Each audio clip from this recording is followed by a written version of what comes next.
Olá, eu sou a Juliana Bezerra e nesse vídeo eu vou falar sobre uma das novidades do Spring 6, as interfaces HTTP.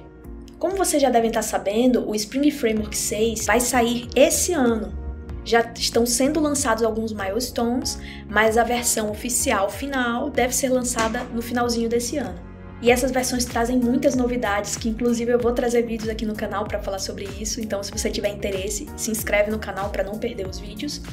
E uma das novidades que saiu, que é bem interessante e que eu vou falar nesse vídeo, é sobre as interfaces HTTP. Primeiro, vamos entender a necessidade, né? A gente precisa, nas nossas aplicações, normalmente, chamar serviços externos. A gente pode ter um serviço que chama uma API externa, porque a gente depende de alguma API que um fornecedor disponibiliza para nós, a gente não quer implementar, né, na nossa empresa, então isso aqui é muito comum. Ou a gente está chamando mesmo uma API para enriquecer dados que a gente tem. Por exemplo, você tem dados pessoais de um cliente que estão em lugares diferentes e aí você precisa enriquecer esses dados, montar esses dados completos. Aí você acaba tendo que acessar vários serviços. Isso aqui é uma coisa comum. Outro cenário comum também é num ecossistema de microserviços. Você tem um microserviço chamando o outro, normalmente com um gateway no meio aí para rotear as requisições, mas você precisa fazer essas chamadas HTTP. Isso aqui é uma necessidade muito comum. E aí, como é que a gente faz, então, para criar essas requisições HTTP de forma programática? Existem algumas alternativas. A forma mais comum é imperativa. E quem trabalha com Spring já há algum tempinho conhece o nosso amigo REST Template. A forma imperativa é dizer exatamente o que tem que ser feito. Então, a gente tem aqui a criação de um REST Template, por exemplo, informa qual é a URI do recurso que você quer obter e obtém esse recurso. E assim, vai fazendo sucessivamente para cada recurso que você precisar. Cria um REST Template, configura ele para acessar o recurso, retorna o recurso. Essa é uma forma muito comum que muita gente faz, tem a forma também com Web Client, né, que é a mais nova e é não bloqueante, mas aqui é só para ilustrar como seria essa forma imperativa de criar requisições HTTP. Agora, tem uma outra alternativa também, a forma declarativa, que no lugar de você dizer como algo vai ser feito, você diz o que precisa ser feito. Então aqui, por exemplo, eu defini uma interface para o recurso que eu quero acessar, defini aqui uns metadados desse recurso, onde é que ele fica, o servidor, qual é o path do recurso, qual é o verbo HTTP que eu vou usar. E aí com isso o framework automaticamente configura o meu cliente HTTP. Eu não preciso de código boilerplate, eu não preciso dizer como fazer a requisição. O framework cuida disso para mim. Fica transparente. Essa é a ideia do Fang, que é uma biblioteca famosa do Spring Cloud e que muita gente usa para fazer integração aí entre aplicações. Tá ok? E aí, pensando nessa ideia de fazer requisições HTTP de forma declarativa dentro do Spring, surgiram as interfaces HTTP.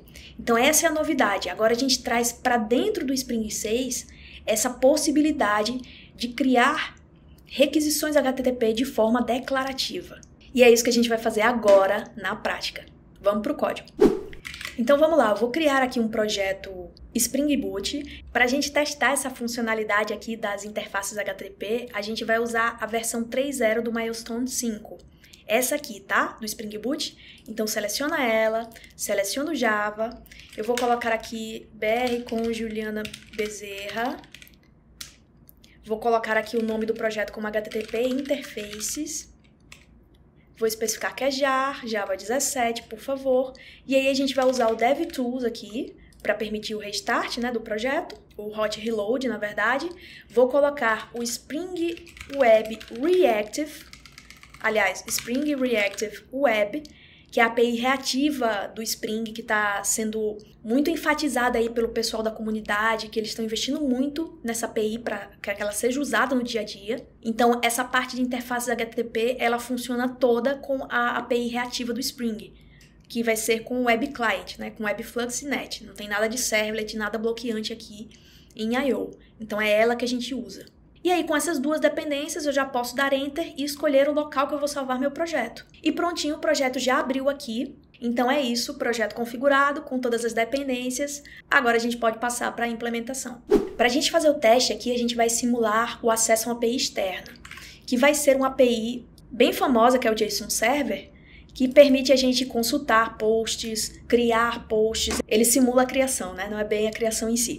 Mas ela vai permitir a gente trabalhar aqui com um exemplo bem simples, que a gente vai conseguir integrar na nossa aplicação Spring Boot, tá certo? Então vamos lá. A gente vai ter que modelar esse post aqui para obter ele desse serviço externo. Então a gente vai criar um DTO para ele. Eu vou usar um record para isso, que é uma feature nova do Java 14, tá? Bem interessante, que vai receber o ID do post e vai receber o nome dele. É o title, na verdade, né? A ideia mesma de classe aqui, só que esse cara é imutável, tá? Então é interessante, é um recurso interessante do Java novo, do Java 14, que está sendo incorporado agora no Spring com suporte ao Java 17. Basicamente eu vou poder criar um post com ID e título. E agora que eu tenho esse post mapeado, a ideia é a gente criar uma interface HTTP para consultar esses posts do nosso serviço externo. Então eu vou ter aqui um interface post client e ele vai ter um método, por exemplo, de listar posts, vai ter um método de consultar posts por ID e vai ter um método de criar posts, ok? Vai ter tudo isso, a gente vai poder listar, consultar e criar posts nessa API externa. Só que apenas definir essa interface não nos diz muita coisa. O Spring precisa de metadados, de informações, para a gente conseguir criar esse cliente, criar aquele proxy mágico que eu falei, né, que o framework vai criar, para poder utilizá-lo para fazer requisições HTTP.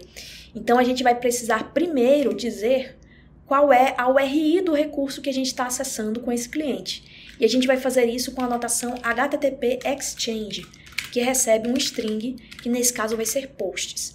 Então isso aqui está me dizendo que eu estou acessando no meu serviço, olha só, o /posts. É ele que retorna essa lista aqui. Além dessa meta-informação, a gente também precisa dos verbos HTTP que vão ser utilizados em cada método. Então, a listagem, por exemplo, a gente vai usar o getExchange para dizer que vamos usar um verbo HTTP get. Aqui no get, mesma coisa, só que a diferença agora é que eu recebo um ID. Então, o que é que eu vou ter que fazer? Eu vou ter que colocar aqui um string e colocar o chave ID para dizer que isso aqui é um parâmetro de path, um parâmetro de caminho aqui do recurso, né? A gente vai chamar algo como posts /1, por exemplo, onde 1 é o ID. E aí esse ID é informado dessa forma. E como a gente fez isso, colocou esse metadado, a gente vai precisar também dizer que esse cara aqui é uma path variable. Isso a gente já fazia, né, com os nossos controladores na versão do Spring atual. Mas a gente vai colocar isso aqui na nossa interface, que vai ser nosso cliente HTTP. E aqui a gente vai chamar de ID, tá? Então aqui a gente está dizendo que é um método get do HTTP que vai ser invocado quando eu chamar esse método da interface, e ele vai receber um parâmetro aqui que é o ID, que vai ser repassado para essa variável. E aí eu vou ter acesso ao valor dessa variável, vou poder passar diferentes IDs para minha consulta. Tá ok? E finalmente aqui no create, eu vou ter uma requisição post. Então é post exchange. É essa anotação aqui que a gente vai colocar. E esse cara aqui é o corpo da requisição. É o post que eu vou passar para a criação. Então eu uso o request body. Ok? E aí eu tenho minha interface HTTP pronta. Até aqui tudo bem. Mas agora como é que eu faço para criar o meu cliente HTTP? Isso aqui é apenas uma interface. Como é que eu faço para usá-la, para criar esse cara? Agora a gente vai ter que invocar o código para criar o proxy a partir dessa interface, o proxy do Spring. Então a gente vai precisar de um bin aqui, que vai retornar um HTTP service proxy factory, ok? HTTP service proxy factory. E para a gente poder criar esse carinha que é do Spring, a gente vai precisar de um builder especial, que a gente consegue do Web Client. Esse Web Client é o cliente HTTP reativo que a gente adicionou nas nossas dependências, lá do Spring Reactive. Então a gente tem acesso a esse Web Client.builder e a gente pode referenciá-lo aqui. Tá ok? E agora, para criar esse Proxy Factory, para criar essa factory, a gente vai usar um método estático do Web Client Adapter. Ele tem um método chamado Create HTTP Service Proxy Factory, que recebe, olha só, nada mais nada menos que o nosso builder. que por sua vez permite informar a URL base do serviço, que vai ser a URL da API que a gente vai consumir, que é essa API aqui. Então, posso até copiar daqui e trazer para cá, ok? E é isso, a gente tem aqui a factory de proxies configurada. Perceba que a gente teve que fazer esse códigozinho a mais para poder informar a base URL, que atualmente não dá para ser informado em outro lugar. Então, a gente precisou criar esse cara aqui para isso. E por que a gente teve que criar essa factory? Para que agora, efetivamente, a gente tenha um outro bin aqui, post client, que vai injetar aqui essa factory, service proxy factory, e com essa factory a gente vai retornar a criação do nosso cliente, passando a interface que a gente acabou de criar de forma declarativa. Então, depois de criar a interface, a gente criou a Proxy Factory e com essa Proxy Factory, a gente pode criar quantos clientes quiser com ela. Inclusive, aqui nem tem esse /posts, né? Aqui é para ser o endereço só do servidor. O servidor é o demo. Dentro do demo, a gente tem vários recursos. Um deles é os posts, que está aqui informado. Beleza? Mas agora, será que isso aqui está funcionando? Vamos dar uma olhada para ver se realmente isso aqui funciona, né? A gente não fez nenhum código imperativo com REST Template ou com Web Client. A gente só fez aqui a criação de uma interface com metadados. E a partir dessa interface criamos o nosso cliente HTTP. Então vamos ver se isso aqui está funcionando. Eu vou colocar aqui embaixo, só para a gente testar, um bin application runner. Runner. Que recebe o post client, que vai ser injetado aqui. E aí a gente pode chamar as operações da nossa interface. Então a gente pode colocar um sysout aqui para imprimir a lista de posts. E aí a gente vai chamar o post client list. A gente pode também imprimir o primeiro post para testar a consulta, post 1, e aqui passar o get, e informar 1, que é o ID que vai ser informado na consulta.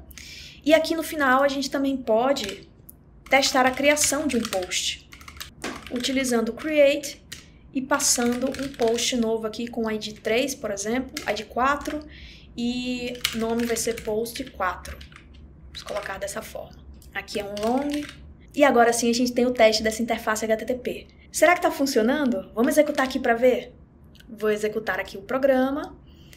Vamos ver aqui o log. E olha só, ele imprimiu a lista de posts, tem 3. Imprimiu os dados do post 1 e imprimiu os dados do novo post que foi criado, né, em tese, lá pela API. Então já deu para ter agora um gostinho de como usar essas interfaces HTTP com Spring. É claro que essas foram features básicas da linguagem, eu aconselho muito você a consultar a documentação que traz todas as características, né, dessa feature nova, o que ela possui de parâmetros, olha, parâmetros aqui de método, então você consegue passar, por exemplo, headers, cookies, tem várias coisas que dá para passar nos métodos da interface, você também tem opções de retorno aqui, inclusive suportando a API reativa, né, com Mono e Flux, você também consegue tratar até exceções, né, no fluxo. Quando você for configurar seu web client, você pode fazer um tratamento de exceção para aquela interface HTTP. Então é isso, essa foi a funcionalidade de interfaces HTTP nova do Spring 6. Deu para ver que é algo simples, que torna realmente o código mais flexível, né? A gente não colocou nenhuma implementação reativa ou não do cliente HTTP, a gente só definiu a interface. Então, tem a mesma proposta do Fang, do Spring Cloud, só que agora faz parte do ecossistema Spring. A gente não precisa adicionar a biblioteca do Spring Cloud para usar isso aqui. E assim, como ponto negativo, eu acho que ainda dá para melhorar um pouquinho a verbosidade, né? Essa configuração aqui do bin, do Proxy Factory, eu achei um pouco desnecessária. Será que não dava para automatizar isso no Spring Boot? É um framework que tem como filosofia convenção ao invés de configuração, né? Então deixar esse bin na nossa mão, eu não achei muito legal, tá expondo muito detalhe aqui do framework em si. Talvez fosse possível fazer algo semelhante ao Fang, né? Permitir informar a URL aqui do servidor na própria interface. E aí a gente se livraria desse carinha feio aqui, Essa é apenas a minha opinião, eu fico muito curiosa para saber a sua, o que é que você achou. Se eu tô falando besteira, se você concorda. E saber também se você vai começar a usar as interfaces HTTP nos seus projetos, ok? É isso. Lembra de se inscrever no canal, de compartilhar com os amigos, de curtir, de comentar e de me dar esse apoio aqui pro canal para eu trazer mais conteúdos desse para você, tá bom? Então até o próximo vídeo.